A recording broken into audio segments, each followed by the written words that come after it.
नमस्कार। हिंदू जनजागृति समिति एवं सनातन संस्था की ओर से मैं श्रीमती शिप्रा जुवेकर आपका आज के नाम जप सत्संग इस विशेष कार्यक्रम में पुनः एक बार हार्दिक स्वागत करती हूँ। कार्यक्रम के आरंभ में हम स्थान देवता, वास्तु देवता और भगवान श्री कृष्ण जी के चरणों में प्रार्थना करते हैं कि आज का ये कार्यक्रम निर्विघ्न रूप से संपन्न हो तथा हम सभी को इस नाम जप सत्संग का लाभ मिले।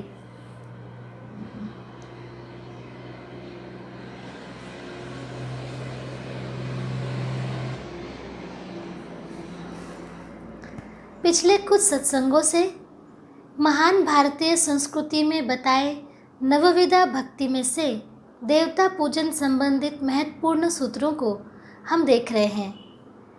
चलिए आज उसी के क्रम को आगे बढ़ाते हुए हम आगे की जानकारी लेंगे। आज के सत्संग में हम देवता पूजन में पान, सुपारी और इत्र इसका महत्व समझ कर लेंगे। इस विषय में सनातन संस्था के सद्गुरु नंद कुमार जादव जी हमारा मार्गदर्शन करेंगे। अब मैं सनातन संस्था के धर्म प्रचारक सद्गुरु नंद कुमार जादव जी से प्रार्थना करती हूँ कि वे हमारा मार्गदर्शन करें। जी, मैं भगवान श्री कृष्ण जी के चरणों में वंदन करता हूँ।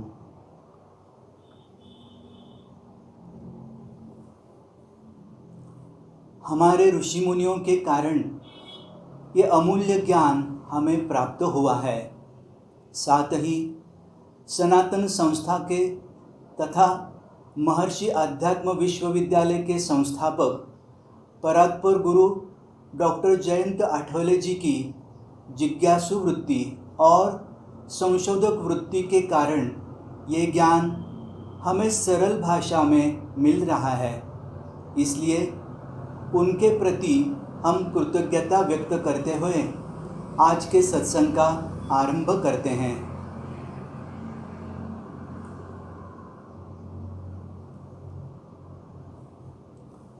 आज सर्वप्रथम हम देवता पूजन से संबंधित एक महत्वपूर्ण घटक के बारे में जानकारी लेंगे। वो है देवता के सामने दक्षिणा के साथ रखी जाने वाली पान और सुपारी। देवता पूजन में देवता के सामने पान के पत्तों की जोड़ी अर्थात 2 पत्ते दक्षिणा और सुपारी के साथ रखते हैं। पान का डंठल देवता की ओर और अग्रभाग पूजक की ओर रखा जाता है। पूजा या धार्मिक विधि करने वाले द्विजगणों का सम्मान पान सुपारी के साथ ही किया जाता है। सामान्यतः पूजा में पान के पत्तों को हम सुपारी के साथ ही देखते हैं। तो आइए आज के सत्संग में हम पूजा में पान और सुपारी का क्या महत्व है ये समझ कर लेते हैं। तो आज आरंभ में हमें पूजा में पान के पत्तों का अध्यात्म शास्त्रीय महत्व बताइए। जी, बताता हूँ। पान के पत्ते कैसे रखने चाहिए, उससे पूजक को क्या लाभ होता है, ये भी हम समझ कर लेते हैं। उसके महत्वपूर्ण 2 सूत्र है, वो 2 सूत्र मैं बताता हूँ। जी। पहला सूत्र, पूजा के समय देवता के सामने पान के पत्ते रखे जाते हैं। इन पत्तों के डंठल देवता की ओर हो इस प्रकार से रखे जाते हैं। पत्ते के डंठल देवता की ओर से प्रक्षेपित होने वाली सात्विक तरंगे ग्रहण करते हैं। इस कारण पत्तों के रंग कणों में उथल पुथल निर्माण होती है और पत्तों में सूक्ष्म वायु की तरंगे निर्माण होती हैं। ये सूक्ष्म वायु तरंगे पत्तों के अग्रभाग की ओर से वातावरण में प्रक्षेपित होती हैं। इन तरंगों में ब्रह्मांड में कार्यरत आवश्यक देवता तत्व जागृत करने की क्षमता होती है, जिससे पूजक के मनोदेह की शुद्धि होती है तथा उसे इच्छित फल की प्राप्ति होती है। दूसरा सूत्र है, पान की बेल को नागर बेल भी कहा जाता है। ये बहुत सात्विक होती है। इनमें भूमि तरंगे और ब्रह्म तरंगे आकृष्ट करने की क्षमता अधिक होती है। इसलिए नागर बेल को भूलोक और ब्रह्मलोक को जोड़ने वाली कड़ी माना जाता है। पान के पत्तों का आध्यात्म शास्त्रीय महत्व इससे समझ में आया होगा। जी, समझ में आया। सदगुरु जादव जी, आपने पान के साथ सुपारी का उल्लेख किया था। जी। तो पूजा में सुपारी का क्या महत्व है? जी, पूजा में पान के साथ सुपारी होती ही है। उसका महत्व समझ में आए इसलिए कुछ सूत्र में बताता हूँ। जी। किसी भी धार्मिक विधि में उपयोग में लाई जाने वाली सुपारी सबसे परिचित है। इसके दो प्रकार होते हैं, लाल और श्वेत। दूसरा सूत्र है, लाल सुपारी की तुलना में श्वेत सुपारी अधिक सात्विक होती है, अतः उसमें उच्च देवताओं के तत्व आकृष्ट करने की और प्रक्षेपित करने की क्षमता अधिक होती है। इस सुपारी का आकार ऊपर की दिशा में शंकु समान होता है। इस आकार के कारण सुपारी में आकृष्ट हुआ देवता तत्व ऊपर की ओर प्रक्षेपित होता है। इससे वातावरण में सात्विक तरंगों की छत निर्माण होने में सहायता मिलती है। तीसरा सूत्र, श्वेत सुपारी से प्रक्षेपित होने वाले देवता तत्व की तरंगों में आप तत्व की मात्रा अधिक होती है। इनके कारण वातावरण में ठंडक का अनुभव होता है और मन को उत्साह प्रतीत होता है। श्वेत सुपारी के चारों ओर तैयार होने वाली वायुमंडल की तरंगे लयबद्ध और नियमित होने से निरंतर ऊर्जा प्रक्षेपित होती है। इसलिए पूजा विधि में श्वेत सुपारी का प्रयोग करना अधिक फलदायक है। चौथा सूत्र, सुपारी में पृथ्वी तत्व और आप तत्वों के कणों का सुंदर संयोग होता है। सुपारी में विद्यमान पृथ्वी तत्व के कण देवता से प्रक्षेपित चैतन्य तरंगों को संजोकर रखते हैं। इन तरंगों में विद्यमान चैतन्य कणों को सुपारी में विद्यमान आप तत्व के कण प्रवाही बनाते हैं। इस प्रकार सुपारी देवताओं से जीव की ओर प्रक्षेपित चैतन्य के आदान प्रदान का महत्वपूर्ण माध्यम है। इन सूत्रों से पूजा में सुपारी का महत्व ध्यान में आया होगा। सदगुरु जादव जी, देवता पूजन में पान, सुपारी और दक्षिणा, इनकी विशिष्ट प्रकार की रचना का कुछ अध्यात्म शास्त्रीय कारण है क्या? हाँ है।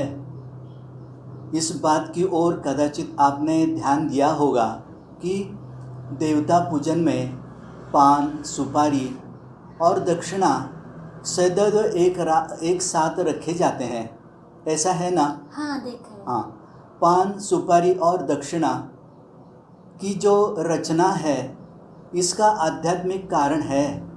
वो कारण अब हम समझ कर लेते हैं। जी। पहला कारण ये है कि सिक्के में रजोगुण होता है। दूसरा कारण, सुपारी में विद्यमान चैतन्य सिक्के के रजोगुणी स्पंदन आकृष्ट करता है। इन रजोगुणी स्पंदनों के कारण सुपारी में विद्यमान चैतन्य कार्यरत होकर वातावरण में प्रक्षेपित होता है। तीसरा कारण, पान में विद्यमान शक्ति और चैतन्य प्रक्षेपित होकर पूजा स्थल की सात्विकता बनाए रखती है। देवता पूजन में पान, सुपारी और दक्षिणा की विशिष्ट प्रकार की रचना का ये आध्यात्मिक कारण है। सदगुरु जादव जी, पूजा सामग्री में सुगंधी द्रव्य अर्थात इत्र का उपयोग किया जाता है। हाँ, इसके पीछे का क्या शास्त्र है? जी, ये प्रश्न अनेक लोगों को होता है। आपने अच्छा प्रश्न पूछा है। पूजा में इत्र का उपयोग क्यों करते हैं? वैसे ही उग्र गंध अथवा मंद गंध वाले इत्र में से कौन सा इत्र उपयोग में लाना चाहिए, इसका भी शास्त्र है। वो शास्त्र हम समझ कर लेते हैं। जी। पूजा सामग्री में से सुगंधित और महत्वपूर्ण द्रव्य होता है इत्र। देवता गंधप्रिय और नादप्रिय होते हैं। गंध तरंगे पंच महाभूतों में से पृथ्वी तत्व से संबंधित होती हैं। पूजक का स्थूल देह भी पृथ्वी तत्व से संबंधित होता है, इसलिए इन तरंगों के माध्यम से प्रक्षेपित हुआ देवता का चैतन्य पूजक ग्रहण कर पाता है। यही कारण है कि सुगंधित द्रव्यों से तिलक करने के साथ ही देवताओं को इत्र अर्पण किया जाता है। उग्र गंध वाले इत्र से प्रक्षेपित गंध तरंगों की ओर देवता का केवल सगुण तत्व अर्थात सूक्ष्म तरंगे आकृष्ट होती हैं, जबकि मंद गंध वाले इत्र से प्रक्षेपित होने वाली आह्लाददायक गंध तरंगों की ओर देवताओं का निर्गुण तत्व अर्थात अति सूक्ष्म तरंगे अल्पावधि में आकृष्ट होती हैं। पूजक को इसका लाभ दीर्घ काल तक मिलता रहता है। इसी कारण से देवताओं को उग्र गंध वाले इत्र अर्पण ना करें। इस बात पर हम ध्यान दें कि मंद गंध वाले इत्र अर्पण करना अधिक लाभदायक होता है। जी, अब हमें कृपया ये बताइए कि इत्र का सूक्ष्म स्तर पर वातावरण में क्या परिणाम होता है? जी, बताता हूँ। इत्र की गंध की ओर ब्रह्मांड में विद्यमान ईश्वरीय चैतन्य आकृष्ट होता है। वातावरण में विद्यमान दुर्गंधयुक्त अनिष्ट शक्तियाँ नष्ट होती हैं। इत्र की ओर देवताओं की तत्व तरंगे आकृष्ट होकर इत्र के गंध कणों के साथ उनका प्रक्षेपण होने से वातावरण सात्विक और चैतन्यमय बनता है। इत्र का वातावरण पर ऐसे परिणाम होता है, इसलिए इत्र का उपयोग पूजा में किया जाता है। अब हम एक कथा सुनेंगे। श्री राम भक्त त्यागराज की ये कथा है। लगभग 400 वर्ष पूर्व तमिलनाडु में त्यागराज नामक प्रभु श्री राम जी के भक्त रहते थे। वे उत्तम कवि भी थे। वे प्रभु श्री राम के स्वयं रचित भजन गाया करते थे। वे सदैव राम नाम में डूबे रहते थे। एक बार उन्हें दूसरे नगर में जाना था। वन से जाते समय उन्हें लूटने के लिए 2 लुटेरे उनके पीछे लगे। त्यागराज अपनी ही धुन में भजन गुनगुनाते हुए जा रहे थे। 5 घंटों के उपरांत वे दूसरे नगर के निकट पहुँचे। उस समय दोनों चोर उनके पैरों में गिर पड़े। त्यागराज चकित हुए। तब त्यागराज ने उन्हें पूछा, आप मेरे पैर क्यों छू रहे हैं? उन्होंने कहा, हम चोर हैं। आपके पास जो कुछ होगा उसे हम ले जाना चाहते थे, परंतु आपके निकट आपके अंगरक्षक होने के कारण हम आपको कुछ नहीं कर पाए। उन्होंने हमें पहचान लिया।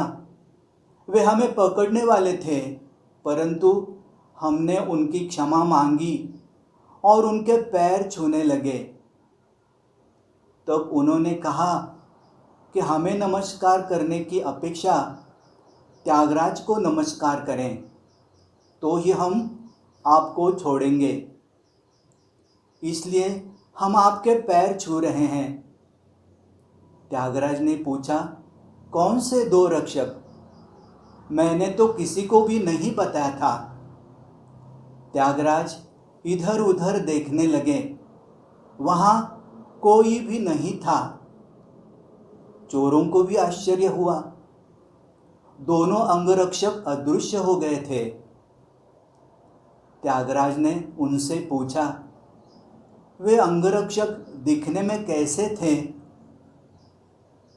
तो चोरों ने कहा, दोनों के कंधों पर धनुष्य बाण थे, मस्तक पर मुकुट था और दोनों युवा थे। तभी त्यागराज को पता चला कि चोरों को दिखाई दिए अंगरक्षक स्वयं प्रभु श्री राम और लक्ष्मण ही थे। त्यागराज ने चोरों से कहा, आप परम भाग्यशाली हैं कि साक्षात प्रभु श्री राम जी ने आपको दर्शन दिए। इससे ध्यान में आता है कि भगवान का अखंड नाम जप करने वाले भक्तों की रक्षा स्वयं भगवान ही करते हैं। अब हम हमारे सत्संग के अगले चरण की ओर बढ़ते हैं। अध्यात्म शास्त्र में साधना आरंभ करने के लिए बुद्धि से जानकारी लेना और साधना समझकर लेना आवश्यक है, किंतु उसके बाद प्रत्यक्ष कृति अर्थात जो हमें समझ में आया है वो आचरण में लाने से अधिक लाभ होता है और हमारी साधना अच्छी होती है। इसीलिए हमारे सत्संग में भी 2 भाग हैं। आरंभ में साधना का हमारे मन पर संस्कार हो और आध्यात्म का महत्व हमारे मन पर अंकित हो, इसलिए अध्यात्म शास्त्रीय जानकारी लेते हैं और अगले चरण में प्रत्यक्ष नाम जप कर आध्यात्मिक अनुभव अर्थात अनुभूति लेने का प्रयास करते हैं। अब हम प्रत्यक्ष नाम जप करेंगे। नाम जप के संदर्भ में अधिक सूचनाएं श्रीमती क्षिप्रा जी हमें देंगी। जी, सदगुरु जादव जी, हम कृतज्ञ हैं। अब हम प्रत्यक्ष नाम जप करेंगे। नाम जप करते समय मन में आने वाले विचार कम हो, इसलिए आपकी स्क्रीन पर भगवान श्री कृष्ण जी का जो छायाचित्र दिखाई देगा, आप उसकी ओर देखकर नाम जप करें। इसे आलंबन करना कहते हैं। आलंबन करने से मन जल्दी एकाग्र होता है। आप में से जिन्हें पहले से ही आंखें बंद कर नाम जप करने की आदत है, तो आप उसी प्रकार से भी नाम जप कर सकते हैं। आपको यदि नाम जप करते समय नींद आती हो, तो आप खड़े रहकर या वैखरी वाणी में अर्थात बोल बोलकर नाम जप कर सकते हैं। उससे नींद आने की संभावनाएं कम हो जाती हैं। अब हम सनातन संस्था की संत श्री चित्तशक्ति श्रीमती अंजलि गाडगिल जी की चैतन्यमय वाणी में उच्चारित किया गया